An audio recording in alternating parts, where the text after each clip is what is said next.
Bueno, ahora tenemos unos 15 o 20 minutos hasta que tengamos que devolver la sala para poder escucharlos a ustedes, preguntas, propuestas. Las dos compañeras se quedan a trabajar con nosotros un poco más, Valeria y Adriana. Así que Leo tiene el micrófono, se lo pueden pedir a él directamente.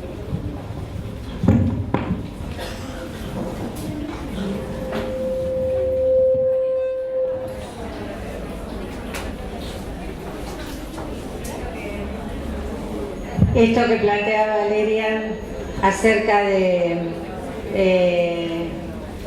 si poner la carga de la responsabilidad en la familia o en el Estado, digo yo, que se lo pregunten a Gustavo Moreno, ¿no? Que no sé si está hoy, pero que va a venir a dar una de las clases, ¿no?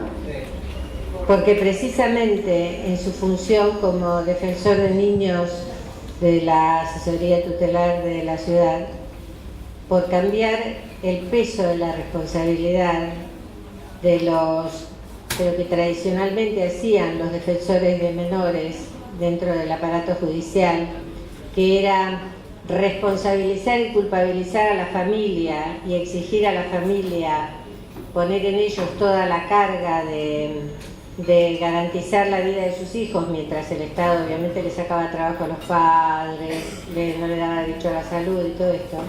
Por tan solo girar, ampliar la mirada y decir, no, acá es el Estado el que tiene, y empezó a exigir, en lugar de denunciar a la madre porque no mandaba al chico al colegio, exigía al gobierno de la ciudad que ponga la escuela en Villa Zagala. Bueno, creo que tiene 17 juicios políticos más o menos, ¿no? Así que esto que explicaba Valeria, en la vida cotidiana y en el trabajo de los chicos, que se lo expliquen a Moreno, digo yo, pregúntenle cuando venga. No, y restringida las funciones tiene Gustavo Moreno. Exactamente, tiene actualmente restringidas las funciones, sí.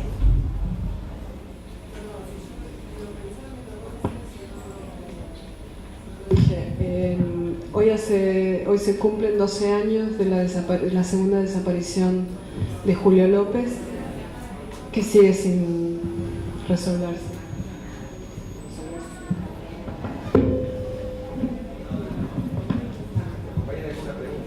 Sí, me pareció un comentario, más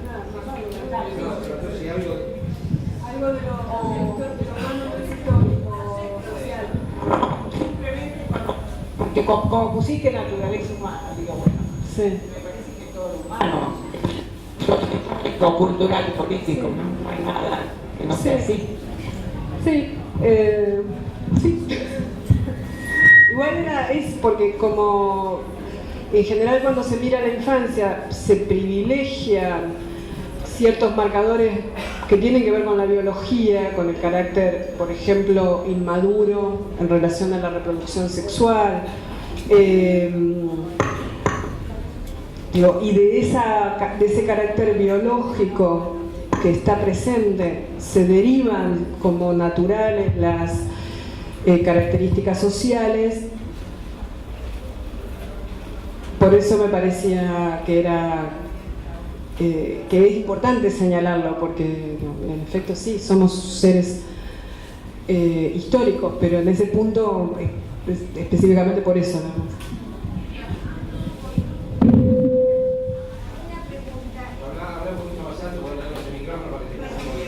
Hola. A ver ahí. Así cerquita. Vos decías en un momento de poner en suspenso el concepto de niño sujeto de derecho. Me parece eso que lo entendí bien. Me gustaría que lo explayes, que te lo y entendí bien, Brigitte. Por ahí lo dije. Pero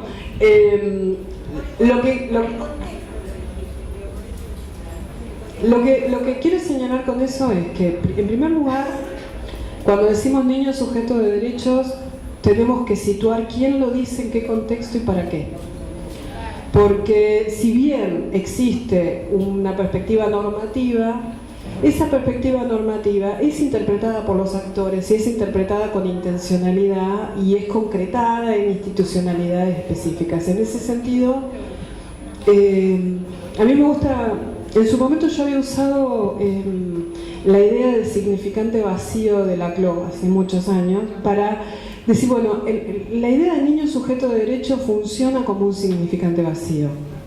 Por un lado, es un articulador político, o sea, el significante vacío lo que hace es permitir acuerdos entre actores, ¿no? Entre actores que por ahí, a la hora, si los apurás para definir, te dicen cosas distintas, ¿no? De hecho, por ejemplo, en su momento el Foro de Derechos por la Niñez de la provincia de Buenos Aires tenía un acuerdo tácito respecto a que los actores no iban a entrar en la discusión de los derechos sexuales y reproductivos, la educación sexual y muchísimo menos el aborto, porque eso partía del foro. Entonces, la definición tácita de niño sujeto de derechos que movilizaba a ese actor político era una definición que no incorporaba derechos sexuales y reproductivos. Pero para poder decir qué es lo que se está diciendo, hay que poner en suspenso, esta es la metáfora en el caso, la definición normativa y asumir que, bueno, lo concreto de la definición del niño sujeto de derechos emerge de esa coyuntura, ¿no? De quiénes son, en qué contexto, para qué, ¿no? Ahí se va. Valeria, fíjate que cuando señalábamos todas la normativa cambiante en los 90, con la creación del mismo momento, se acababa de sancionar la Convención de los Derechos del Niño, exacto, y si leemos los dictámenes de los asesores de menores o de los jueces en ese momento, citan la convención para disponer exactamente las mismas medidas que disponía con el patronato, ¿no? El interés superior del niño. Bueno, solo para completar que la tensión ya la vamos desarrollando en otros encuentros, pero la tensión entre autonomía y protección, que tiene extremos entre el liberacionismo y el perfeccionismo moral, están todas justificadas en que se trata de sujeto de derecho. Y está claro que al menos en esa dimensión, sujeto de derecho no quiere decir nada, en esa dimensión, porque el debate son en posiciones antagónicas, digamos, y sin embargo nadie renunciaría a ser sujeto de derechos, y ¿qué nos diría en esas condiciones? Quizás en otras dimensiones, les toca a ellas hablar, no sea tan... Yo creo que hay que dejar en suspenso en algunas circunstancias, y no en todas, pero es cierto que hay un montón de situaciones que están enmascaradas y sobre las que no se puede avanzar, entre otras cosas porque se obtura con una definición que en este caso es un significante vacío, ¿no? Sí, dejarlo en suspenso en el análisis, digamos, que en el análisis surja a posteriori, que nunca sea un a priori qué es lo que quiere decir. En la discusión política sí, te planteas de otra manera, pero bueno, eso. La reforma de punibilidad respecto a... me parece que hay un tema ahí que para cómo se interpreta el sujeto de derecho y la reforma que adeudamos, que se adeudamos, yo siempre a los especialistas los consulto, que por lo menos se reclama en Nación y que también tiene que ver con los contextos de cómo se lleva adelante. Yo aprovecho, me meto, porque tira algo que sí me hizo como también resonar ayer. Bueno, nosotros en Lomas de Zamora tenemos un seminario que es Equidad de Género y Construcción de Ciudadanía, lunes, ¿no? Sí, es martes. Bueno, y ayer también surgió algo que me hizo ruido, que me parece que puede vincularse con esto, porque tenía que ver con el análisis de cuánto se implementa la ley de educación sexual o no en la provincia de Buenos Aires, ¿no? Pensando en que los niños, niñas son sujetos de derecho, y también en el poder acceder a esa información para construir algún nivel de autonomía. Y bueno, y en estos obstáculos que se engrandecieron, bueno, vamos a decir que no, que la ley se garantizó plenamente, pero sí surge, comenta otra de las compañeras, dice, bueno, hay algunos grupos que están operando para dejar de post-debate por despenalización del aborto, para que tampoco se lleve adelante esta ley que se llama Con mis hijos ¿no? Y ahí me parece que también se da, ¿no? Que incluso esto de cómo pensar el sujeto de derecho, me parece también en este contexto de abordaje más conservador y de derecha, ¿no? Respecto a cómo se piensan las políticas, los derechos, etcétera, etcétera, es como que hay un avance de, no solo de repensar el sujeto de derechos, sino de volver a objetivar a los niños, ¿no?, en relación al Estado y a las familias, ¿no? Pero una de las cosas que permite un análisis más sociohistórico es comprender o plantear que los derechos, digo, cuando arranqué diciendo los derechos, las interpretaciones de los derechos varían histórica y socialmente. Esto también quiere decir que para que los derechos se concreten, es necesario considerar cuáles son las condiciones sociales de posibilidad. Y las condiciones sociales de posibilidad de la concreción de los derechos no son solamente las decisiones de un gobierno, independientemente de que estamos viendo que en determinados momentos pueden tener muchísimo peso, ¿no? Muchísimo más peso del que creíamos que podían tener las decisiones de un gobierno democrático en relación a la oposición a esas decisiones, ¿no? Pero también tiene que ver con cuáles son los distintos actores que movilizan qué sentidos, ¿no? Y concretamente sobre eso, a mí me parece que después del 13 de junio, lo que vimos fue no la emergencia, pero sí la emergencia pública como actor político de un actor que moviliza sentidos respecto de la infancia en el espacio público para legitimarse, un actor de derecha, y que, digamos, testeó aguas. Después de eso salió a decir que podrá y se presentan elecciones.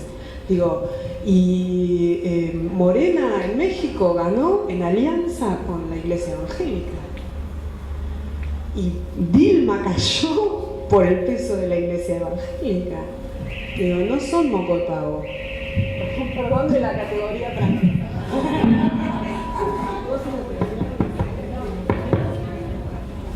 Yo le quería hacer una pregunta, no es una pregunta, sino una reflexión que surgió del tema sujeto de derecho. Quizá el tema tenga alguna explicación por el lado de los paradigmas. O sea, en los 90, como marcaba Adriana, había un paradigma que era el paradigma de la situación popular, donde quienes trabajábamos como peritos en la justicia, trabajadores sociales, teníamos que definir el estado de riesgo de un niño. Entonces, ¿qué significa definir el riesgo? El concepto de riesgo más objetivo no puede ser. ¿Qué es lo que puede estar en riesgo para uno o para otro, digamos? Entonces, definir un riesgo nos llevaba a todo un análisis donde no queríamos meter la pata de qué significa riesgo. Cuando Argentina reconoce la convención, que tardamos muchos años en aprobar las leyes, a la convención nos surge esto de sujeto de derechos. ¿Por qué? Porque no es lo mismo definir una situación donde un niño está descalzo, se le caen los mocos, que para algunos puede ser un riesgo, que definir cómo tiene vulnerados los derechos ese niño a partir de la situación familiar, etc. Entonces, yo creo que el concepto sujeto de derecho podrían empezar a tener una aplicación desde este lugar en cuanto a definir qué derechos tiene vulnerado y no cuándo está en riesgo y por qué.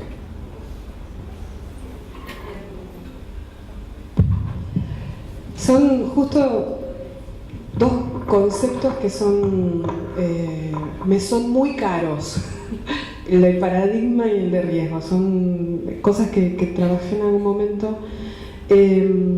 Y parto de decir que coincido con que la noción sujeto de derechos tuvo, y la idea de necesidades infantiles, ¿no?, y de derechos de los niños como reemplazo de la idea de riesgo, tuvieron la función sustantiva de reordenar el campo de prácticas.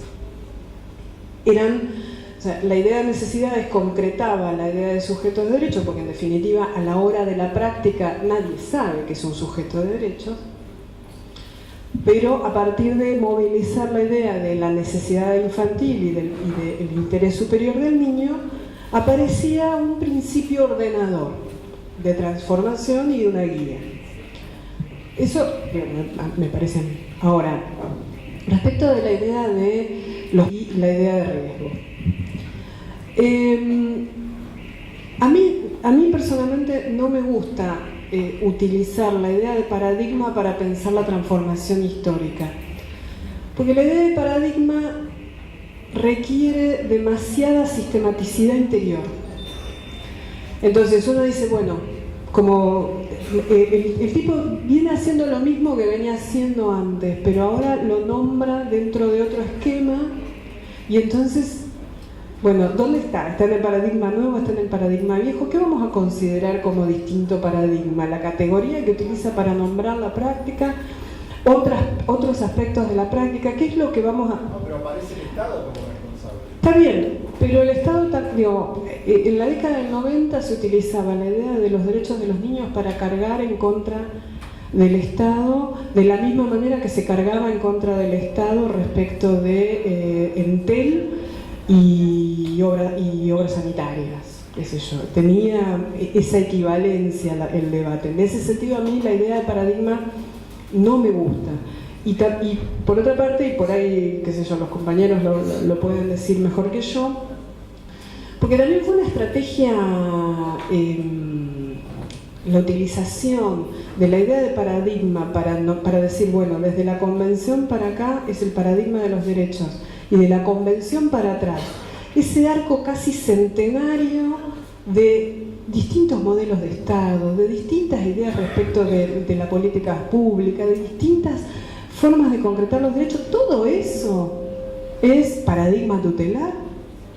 O sea, no me dan los números, pero al margen de eso fue una estrategia datada, ¿no? García Méndez se sentó en la oficina de UNICEF de Buenos Aires junto con un par de personas y decidieron que la manera de salir a explicar cómo tenía que implementarse la convención era estableciendo, bueno, hagamos una tabla, y ahí surgió esta matriz para discutir.